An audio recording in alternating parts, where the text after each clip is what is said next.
Thank you, Madam Chairperson, for the time and allowing me to take part in this discussion on the Honourable President's address in this House. I was expecting the President's speech to mention something on Manipur, very honestly speaking, because I thought that the government will outline through her speech on the steps being taken by the Government of India to deal with the issues and this tragedy that we have been witnessing in my home state. But call it arrogance or a reflection of a peculiar form of Rashtra Chetna followed by the ruling party, they have chosen to remain silent and in an effort to make the crisis invisible to the rest of the country as well as the globe. So I expect Madam Chairpersons to give me a little more time than the usual so that I can register the pain and anguish of the people of my state in particular and those fellow countrymen who are worried about the happenings in my home state. It's my sincere appeal to you. Please do give me some extra time.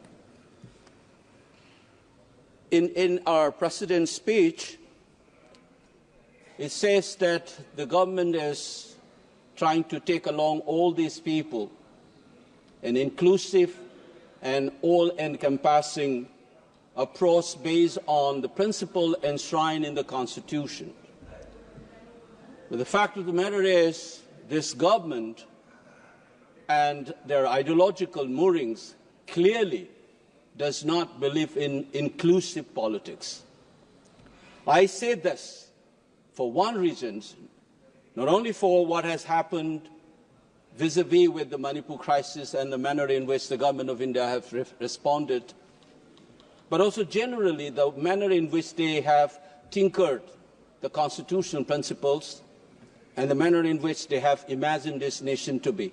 Their attitude and response to Manipur is nothing but a specific form of reflection of their general conception of what this nation is all about.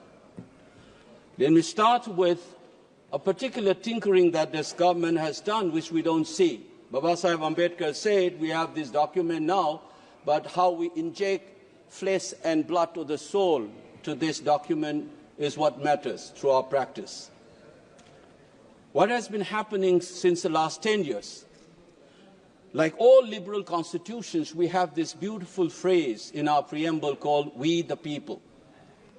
And this "we the people" is, like all liberal constitutions, conceptualize the population, the nation as a stratified population.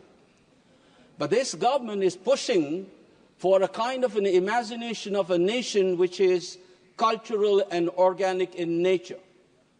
When the Prime Minister took over in 2014, he has said on many occasions across many platforms in the West, in UK, UAE, Netherlands, or in various meetings in this country, he invoked a very familiar phrase that we have seen in the Nazi Germany's in 1920s and 1930s, Blut und Boden, blood and the soil. He said in his speech in Wembley, as well as in Netherlands or UAE or in my part of the world in Silchar, he says whether one should be giving emphasis on the color of the passport or the color of the blood or in our relation to the soil. These invocations of the blood and the soil is what the Nazis have shouted in the 1920s and 1930s. It is these conceptions of the people of this country leads to various exclusions. So there's no surprise that today we have a party which swear by nationalist ethos and you have none of the members from the Muslim communities, which constitute 15% of the population. That is the reflection of that imagination of the nation. It is a similar kind of an exclusion that you have continued through your response to the crisis in Manipur. Allow me to cite 4 specific issues that tells you that the crisis in Manipur is not an isolated issue. Its gravity is such that it is a national crisis. Allow me to explain on 4 specific ways. Under the Indian Constitution, we have a state government and assembly, and which has been reduced to a farce. We had the shortest assembly session in 2023 in August, which barely lasted less than half an hour. Instead of discussing on the crisis, the assembly was cut short. The government of Manipur openly claims that its power has been stripped by the union government. We don't know who is in charge of the state of Manipur. The leaders of the government in the state says that the police did not report to the Honorable CM and the Home Minister, to whom they are reporting then.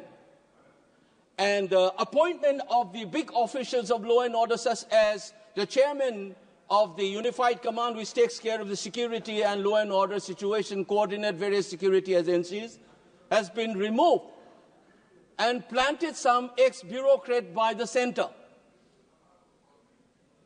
And the CM says, for instance, that some part of Manipur is under my command and some part of the state is under the Union Home Minister.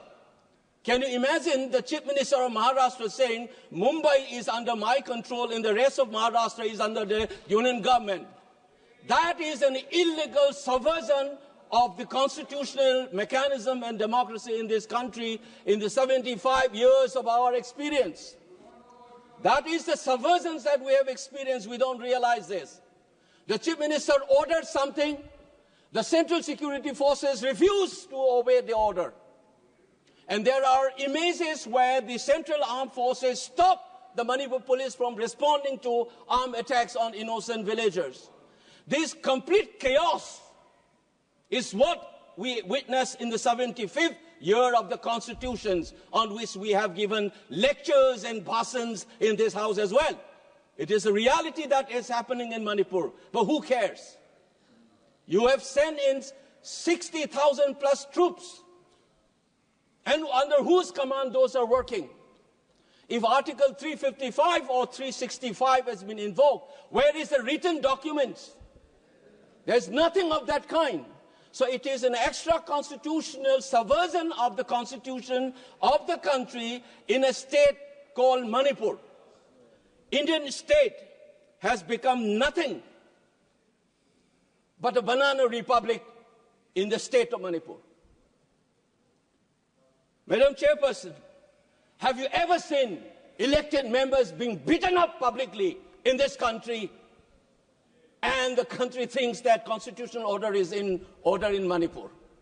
The dignity of the elected members, the authority of the assembly, everything has been subverted by this union government in collusion with their satraps who are running the show on their behalf in Imphal. Please keep in mind this is a complete subversion of a constitutional order.